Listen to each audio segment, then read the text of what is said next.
Assalamualaikum warahmatullahi wabarakatuh.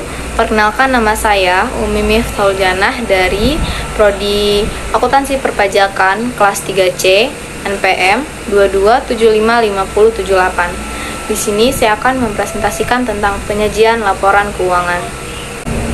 Laporan keuangan adalah suatu penyajian terstruktur dari posisi keuangan dan kinerja keuangan suatu entitas.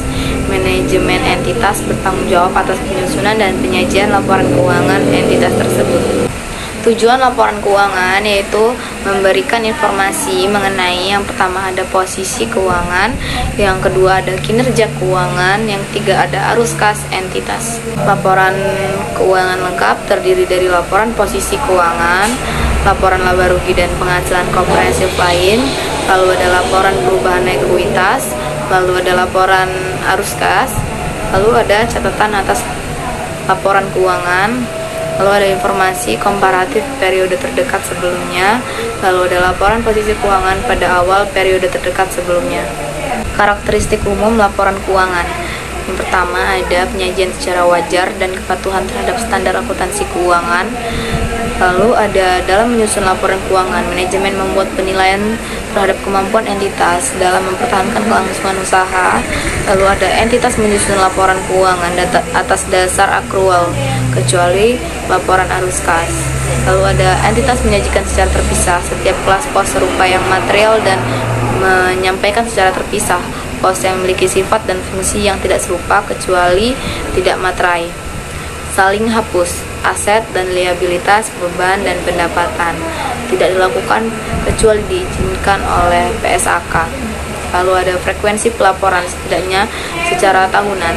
Jika periode lebih panjang atau lebih pendek dari suatu tahun, harus diberikan pengungkapan. Penyajian dan klarifikasi harus konsisten kecuali terjadi perubahan data. Operasi entitas atau perubahan tersebut disyaratkan oleh suatu PSAK. Informasi komparatif.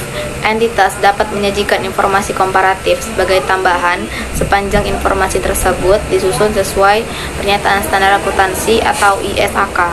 Informasi komparatif terdiri satu atau lebih laporan keuangan, namun tidak laporan keuangan lengkap. Entitas tidak disyaratkan untuk menyajikan seluruh laporan keuangan sebagai komparatif tambahan. Entitas disyaratkan menyajikan dalam catatan atas laporan keuangan informasi yang terkait dengan laporan keuangan.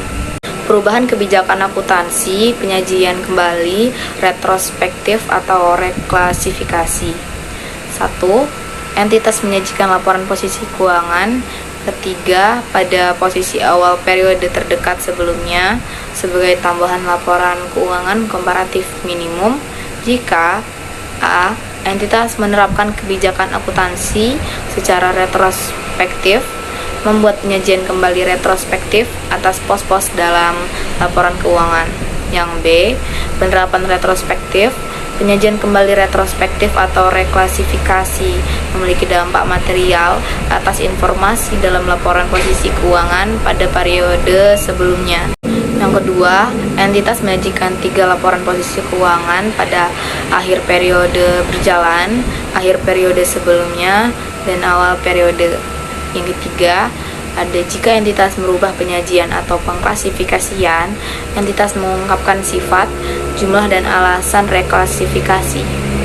Struktur dan isi laporan keuangan. Pengungkapan yaitu penyajian dalam laporan keuangan atau pengungkapan dalam CALK. Identifikasi laporan keuangan. Entitas mengidentifikasikan laporan keuangan secara jelas dan membedakan dari informasi lain dalam dokumen publikasi yang sama. Menyajikan informasi berikut. Yang pertama ada nama entitas dan periode laporan, lalu ada apakah laporan satu atau kelompok, lalu tanggal lahir periode atau periode yang dicakup, lalu ada mata uang pelaporan, ada pembulatan yang digunakan. Sekian presentasi dari saya akhiri. Wassalamualaikum warahmatullahi wabarakatuh. Terima kasih.